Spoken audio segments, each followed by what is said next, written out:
हमारी बेटी जिसने उनकी बातें सुन ली थी ना, वो सोचती है एयरटेल क्या सच में वो ऐसे अचानक से चला जाएगा। लेकिन तभी वो आदमी कहता है ठीक है योर हाइनेस, अब मैं निकलता हूँ। तो एयरटेल कहता है ठीक है बाद में मिलते हैं। लेकिन जैसे वो जाने लगते हैं ना, वो कहता है क्या, तो एयरटेल कहता है क्या हुआ। तो जैसे वो दरवाजा खोलते हैं ना, तो वहाँ पे हमारी बेटी खड़ी हुई थी जो कि बहुत उदास लग रही थी। वो कहता है ऐसा लगता है कि आपके एक गेस्ट आए हुए हैं योर हाइनेस। और तभी हमारी बेटी वो कमरे में आ गई थी। तो तब वो कहती है क्या ये सब कुछ भी किंग का ऑर्डर है। तो एयरटेल कहता है बिल्कुल, मुझे अभी ये न्यूज मिली है और मुझे बताया गया है कि पायरेट्स कोस्ट लाइन पे बहुत ज्यादा एक्टिव हो गए हैं, जिसकी वजह से वो चाहते हैं कि मैं जाकर उनका खात्मा करूं और उनसे लड़ाई करूं।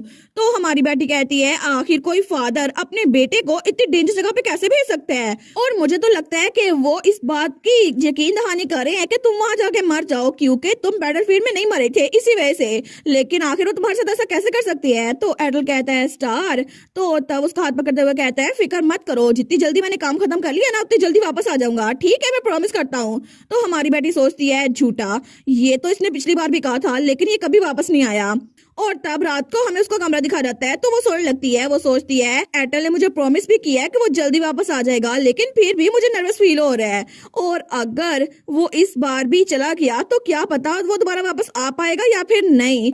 और मैं तो सच में विश करती हूँ कि वो कभी ना जाए। लेकिन तभी उसके बेड के साथ जो मेज था ना, वहाँ पे वही ग्लोब पड़ा हुआ था। तो तभी वो ग्लोब बहुत ज्यादा चमकता है और उसमें से रोशनी निकलती है। लेकिन थोड़ी देर बाद ही हमारी हीरोइन वो हवा में उड़ रही थी। वो सोचती है क्या ये क्या। तो तभी उसकी आंख खुलती है। वो कहती है मैं कहाँ पर हूँ, क्या मैं आसमान के अंदर हूँ, कहीं मैं ख्वाब तो नहीं देख रही। लेकिन तब वो अपने हाथों को देखती है। वो सोचती है मुझे तो कॉन्स्टलेशन की एनर्जी फील हो रही है, मुझे लगता है ये उसकी मेमोरीज है। लेकिन तभी वहां पर उसे आवाज आती है रिटर। तो जब वहां पर देखती है ना, तो वहां पे एयरटेल था बादलों के अंदर और वहां पे उसकी पुरानी सेल्फ भी थी। तो वो कहता है रिटर, तुम्हें लगता है मैं रिटर हूँ। तो हमारी बेटी कहती है हमने कुछ दिनों पहले बात की तो थी, क्या तुम भूल गए हो रिटर। तो हमारी वो सोचती है ये मैं और एयरटेल हैं, लेकिन शायद प्रिजर्वेशन क्रिस्टल मुझे बताना चाहता है पास में हुआ क्या था और स्क्विरल कॉन्स्टलेशन इसी मेमोरी की बात कर रहा था। तो तब हमारी बेटी कहती है जब कुछ दिनों पहले मैं तुमसे इंसान वाली फॉर्म में मिली थी ना, तो तुमने कहा था कि तुम हमेशा मेरी साइड लोगे और आंट पेरिना ने भी कहा था कि मैं हमेशा खुश रहूंगी।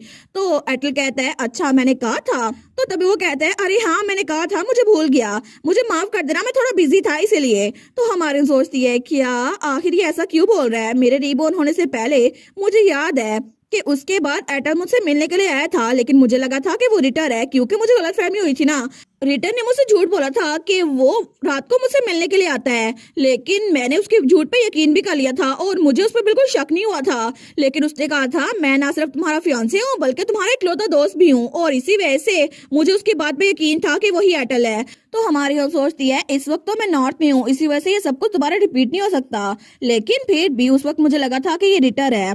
लेकिन क्यों आखिर उस वक्त एयरटेल ने मुझे सच क्यों नहीं बताया कि वो रिटर नहीं है। और एयरटेल वहां पर ड्रैगन वाली फॉर्म में बहुत ज्यादा सैड था। तो तब वो कहती है मैं तो बहुत ज्यादा स्लीपी हूँ, मुझे नींद आ रही है। तो एयरटेल कहता है ठीक है जाके सो जाओ, ठीक है। वो कहती है लेकिन तुम वापस आओगे है ना, मुझे बहुत ज्यादा नींद आ रही है, तो कल मैं तुमसे दिन में मिलूंगी, ठीक है। वो कहता है हाँ बिल्कुल कल मिलेंगे। तो हमारी बेटी इसको बाय कह रही थी। वो कहती है आराम से वापस आना रिटर। वो कहता है हाँ मैं जाऊंगा और तुमसे अगली बार मिलूंगा स्टार। लेकिन तब हमारी बेटी ने खिड़की बंद कर ली थी। तो तब एयरटेल वहीं पर था। तो वो कहता है तो स्टार तुम्हें लगता है मैं रिटर हूँ, लेकिन अगर ऐसा ही है ना तो फिर ये ऐसे ही ठीक है, क्योंकि इससे अच्छा कि तुम मेरे साथ दोस्ती करो, तुम रिटर के साथ दोस्ती करो तो ये ज्यादा अच्छा होगा। तो हमारी बेटी जो पास्ट मेमोरीज में ये सब कुछ देख रही थी ना, वो कहती है क्या आखिर तुम ये क्या कह रहे हो, तुम उससे बहुत ज्यादा अच्छे हो, तुम तो बहुत ही ज्यादा अच्छे हो एयरटेल, आखिर मैं रिटर से दोस्ती क्यों करूंगी, तुम्हें मेरे इकलौते दोस्त हो। लेकिन तब उससे कहती है अगर तुम्हें ये सब कुछ कहना ही है तो तुम्हें अपनी इमोशंस को हाइड करना चाहिए। लेकिन उस वक्त तो बहुत ज्यादा सैड लग रहा था। वो कहती है आखिर ये यहाँ इतना डिसअपॉइंटेड होकर मुझे क्यों देख रहा था। और तभी अगले दिन वो दोबारा से हमारे एयरटेल के पास आई थी। तो एयरटेल कहता है स्टार तुम्हें क्या हुआ। वो कहती है क्या क्या मतलब। तो वो कहता है कल तुम अचानक से कल चली गई थी, मुझे लगा था तुम थकी हुई हो, इसी वजह से मैं फिक्रमंद हो गया था, लेकिन आज लगता है तुम मुझसे भी ज्यादा थकी हुई हो। तो हमारी बेटी कहती है अच्छा मैं। वो सोचती है मुझे लगता है कि मुझे अपनी फीलिंग्स को छुपा के रखना चाहिए, लेकिन कल जब मैंने ख्वाब में एयरटेल को देखा तो वो बहुत ज्यादा उदास था। तो वो कहती है एयरटेल क्या मैं तुमसे कुछ पूछ सकती हूँ। एयरटेल कहता है हाँ पूछ सकती हो। तो वो कहती है मैं बस जस्ट इन केस पूछ रही हूँ, अगर कभी ऐसा कुछ हो जाए तो तुम क्या करोगे। तो वो कहता है क्या मतलब क्या हो जाए। तो हमारी बेटी कहती है इमेजिन करो ना, अगर रिटर मुझसे झूठ बोल रहा हो कि मेरा बचपन का दोस्त जो कि क्लाउड फॉर्म में था वो तुम नहीं वो रिटर था, तो क्या मैं उसकी बात पे यकीन कर लूं? तो फर्स्ट प्रिंस कहता है क्या रिटर? वो कहती है हाँ हाँ बिल्कुल, तुम्हें पता है ना वो झूठा है, और अगर उसने मुझे झूठ बोला और मैंने उसकी बात पे यकीन कर लिया, लेकिन मुझे ये बताओ ना, तुम मुझे सच क्यों नहीं बताओगे? आखिर तुम ऐसा क्यों करोगे? तो फर्स्ट प्रिंस कहता है मैं श्योर नहीं हूँ, मुझे नहीं पता मैं ऐसा एक्ट क्यों करूंगा, लेकिन मैंने इस बारे में कभी सोचा नहीं है। तो तब वो कहता है लेकिन ये सिचुएशन के हिसाब से डिपेंड करता है। तो हमारी उन कहती है सिचुएशन के हिसाब से? वो कहता है बिल्कुल, तुम्हें पहले से पता है ना कि मैं बैटलफील्ड में बहुत बार गया हूँ जब से मैं छोटा था तब से, और अब भी मैं वहाँ ओशन में जा रहा हूँ जहाँ से मुझे नहीं पता मैं जिंदा लौटूंगा या फिर नहीं। इसी वजह से अगर मुझे पता चलता कि रिटर ने तुमसे कहा है कि क्लाउड वाली फॉर्म में वही तुमसे मिलने के लिए आता है, तो मैं इस बात को झुठलाऊंगा बिल्कुल नहीं, ताकि तुम सैड ना हो जाओ, बस यही वजह है। और इसीलिए मुझे लगता है कि रिटर तुम्हारा दोस्त रहेगा तो ज्यादा अच्छा होगा। लेकिन तब हमारी हीरोइन, उसकी आंखों से आंसू गिर रहे थे। वो कहता है क्या स्टार तुम्हें क्या हुआ? तो हमारी हीरोइन तो बहुत ज्यादा रो रही थी और बहुत ज्यादा उदास होकर उसको देख रही थी। वो कहता है स्टार क्या हुआ, क्या तुम्हें मेरी बात पसंद नहीं आई? मुझे माफ कर दो, क्या तुम रो रही हो? लेकिन तब वो तो बड़ा पैनिक कर गया था और वो कहता है क्या मैंने कुछ गलत किया? तो हमारी कहती है तुम मर जाओगे। तो वो कहता है क्या? वो कहती है तुम बार बार एक ही बात कह रहे हो कि तुम मर जाओगे, लेकिन आखिर तुम ये बात ऐसे कैसे कह सकते हो? तो फर्स्ट प्रिंस कहता है स्टार मुझे माफ कर दो, अगर तुम्हें बुरा लगा तो मैं कभी भी ऐसा कुछ नहीं कहूंगा, तो प्लीज रोना बंद करो, मुझे तकलीफ होती है। वो कहती है कि तुम्हारी गलती नहीं है एटल। तो तब अपनी मुट्ठी बंद करती है और सोचती है अगर ये इंसिडेंट मेरी रीबर्थ से पहले हुआ था, मुझे याद ना आया होता, तो मैं यही सोचती, क्योंकि अचानक से वार हीरो फर्स्ट प्रिंस उसको किसी ने जान से मार डाला था और उसको असैसिन किया गया था, और वो तो बहुत यंग एज में मरा था, लेकिन उसकी बॉडी किसी को भी नहीं मिली, इसलिए सबको लगा वो मिसिंग हो चुका है। लेकिन मुझे अच्छे से याद है कि मैं भी उसके फ्यूनरल पे गई थी, हालांकि मैं एटल से पुरानी लाइफ में कभी नहीं मिली इंसानी फॉर्म में। फिर भी इस बार मैं चाहती हूँ कि एटल की डेथ को प्रिवेंट कर सकूं, क्योंकि मैं चाहती हूँ कि हाउस इस्लाम की पावर को यूज करके एटल को प्रोटेक्ट कर सकूं। इसी वजह से मैं चाहती हूँ मेरा दोस्त वो कभी भी मुश्किल में ना फंसे। तो वो कहती है एटल एक चीज है जिसके बारे में तुम बिल्कुल गलत हो। वो कहता है क्या मतलब, किस बारे में? तो हमारी बेटी कहती है तुमने अभी कहा कि ये अच्छा होता अगर रिटर मेरा दोस्त होता तुम्हारे बजाय, क्योंकि तुम मरने वाले हो, है ना? लेकिन तब वो चिल्ला कहती है तुम बिल्कुल गलत कह रहे हो, अगर तुम मुझे 100 रिटर भी दे दो ना, तो वो कभी भी तुम्हारा मुकाबला नहीं कर सकते, और मुझे वो बदतमीज बिल्कुल नहीं चाहिए। मुझे जो चाहिए ना वो सिर्फ तुम हो, क्योंकि तुम मेरे इकलौते दोस्त हो। तो फर्स्ट प्रिंस वो तो ब्लश करने लग गया था। वो कहता है क्या? तो हमारी बेटी उसका हाथ पकड़ते हुए कहती है मुझे प्रॉमिस करो कि तुम बिल्कुल ठीक ठाक वापस आ जाओगे, ठीक है? अगर तुम मुझसे प्रॉमिस करोगे ना, तो फिर ही मैं तुम्हारा हाथ छोड़ूंगी। तो फर्स्ट प्रिंस तो ब्लश करते हुए सोचता है क्या अब मैं क्या करूं? मुझे अभी रियलाइज हुआ है कि जितना मैंने सोचा था ना, मैं तो स्टार को उससे भी ज्यादा पसंद करता हूँ। लेकिन तब कुछ दिनों बाद उसके जाने की बारी आ चुकी थी। तो तब जाते हुए कहता है अब मैं चलता हूँ, ठीक है? तो हमारी बेटी कहती है तुम्हें मुझे लेटर लिखने होंगे एटल, मैं तुम्हें बहुत ज्यादा मिस करूंगी। वो कहता है ऑफ कोर्स मैं आपको लेटर लिखूंगा, लेकिन तब वो कहती है अपना ख्याल रखना, ठीक है? तो तब वो कहती है और जैसे तुम्हारा काम खत्म हो जाए ना, नॉर्थ में वापस आ जाना। तो ड्यूक कहता है ये नॉर्थ में वापस क्यों आएगा, ये अपने घर जाएगा ना कैपिटल में।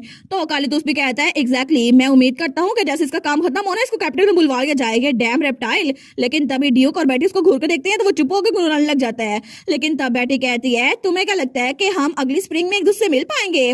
तो तब फर्स्ट प्रिंस कहता है वेल मुझे नहीं पता कि ये कब होगा, लेकिन शायद मुझे कुछ साल भी लग सकते हैं। फिर भी मैं कॉन्फिडेंट हूँ कि मैं दोबारा तुमसे जरूर मिलूंगा, इसीलिए मुझे माफ कर दो स्टार, मैं अगले साल तुमसे मिल नहीं पाऊंगा। तो हमारी बेटी कहती है अच्छा ये बात है, लेकिन तभी उसको फिर से रोना आ गया था। वो कहती है ठीक है ठीक है। वो कहता है स्टार मैं वापस आऊंगा, प्लीज रोना बंद करो ना प्लीज। तो पीछे से ड्यूक को बड़ा गुस्सा आ रहा था, लेकिन फर्स्ट प्रिंस तो बड़ा नर्वस हो गया था। तो हमारी बेटी कहती है नहीं मैं रो नहीं रही, मुझे बस सैड फील हो रहा है क्योंकि मैं इतने लंबे अरसे तक तुम्हें देख नहीं पाऊंगी। तो तब वो सोचता है ऑनेस्टली मुझे लगता है मेरे पास भी एक कमजोरी है। तो हमारी उन कहती है आखिर तुम माफी क्यों मांगी जा रहे थे? तो तब वो दिल में सोचता है स्टार अब मेरी कमजोरी बन चुकी है और मुझे लगता है कि मैं कभी भी स्टार की आंखों में आंसू नहीं देख सकता।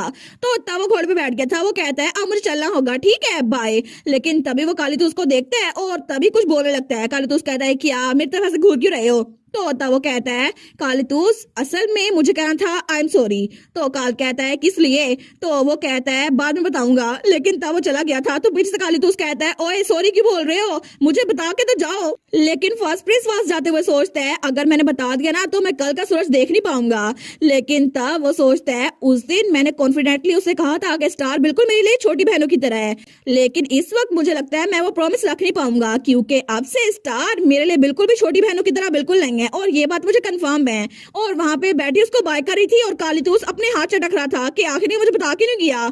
और ड्यूक वहाँ स्टिल खड़ा था, लेकिन तब वो बैटी को देखता है, लेकिन तब वो सोचता है मुझे लगता है कि मैं कभी भी उसको अपनी छोटी बहन की तरह कभी नहीं देख सकता। तो तब पीछे से काल कहता है आखिर ये ऐसे कैसे चला गया, मुझे बता के भी नहीं गया, इसका तो मैं सर फाड़ दूंगा। लेकिन तभी वो कहता है मैं उम्मीद करता हूँ ये दोबारा कभी वापस ना आए। तो हमारी बेटी कहती है एक्सक्यूज मी। वो कहता है क्या हुआ। तो वो कहती है काल आखिर अभी तुमने ये क्यों कहा। तो काली दोस्त कहता है क्या, मैं तो मजाक कर रहा था। तो बेटी कहती है आखिर तुम किसी की लाइफ के बारे में ऐसा मजाक कैसे कर सकते हो, तुम्हें पता है ना एडल कितनी ज्यादा डेंजरस जगह पे जा रहा है, तो आखिर तुम ऐसा मजाक क्यों करोगे। लेकिन अगर तुमने जो बोला अगर वो सच हो गया तो फिर मैं कभी तुमसे बात नहीं करूंगी। तो काली दोस्त कहता है क्या। वो कहती है मैं दोबारा कभी तुम्हें देखूंगी भी नहीं। तो काली दोस्त कहता है लेकिन मेरी बात तो सुनो।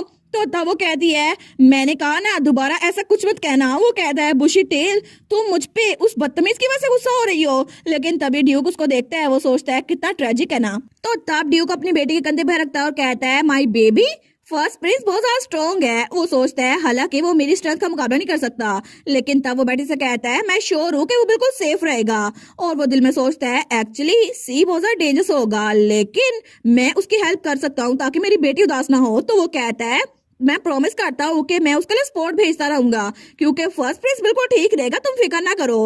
वो दिल में सोचता है जैसे ही उसने ये सारा काम कर लिया ना तो फिर इसके फौरन बाद मैं उसको कैपिटल भेज दूंगा ताकि वो दोबारा नॉर्थ में ना आए मेरी बेटी के पास। तो हमारा कह दिया डैड सच में। तो तब अपने डैड को लगाते हुए कहती है आप तो बेस्ट है डैड।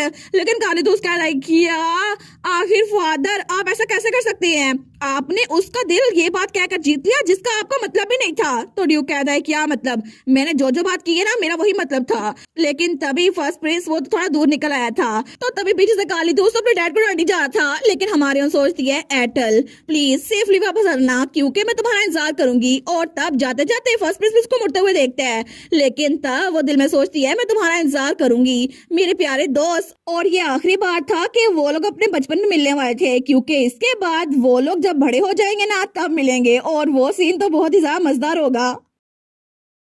और इसी के साथ ये वाला पार्ट यहीं पर ख़त्म। तो आप लोग बताइएगा आप लोग को ये पार्ट कैसा लगा, और वीडियो को लाइक और चैनल को सब्सक्राइब लाजमी कीजिएगा। बाकी वीडियोस का लिंक भी स्क्रीन पर नज़र आ रहा होगा, तो काइंडली उनको भी चेकआउट कर ले। और thank you so much for watching my videos. Stay safe, bye bye.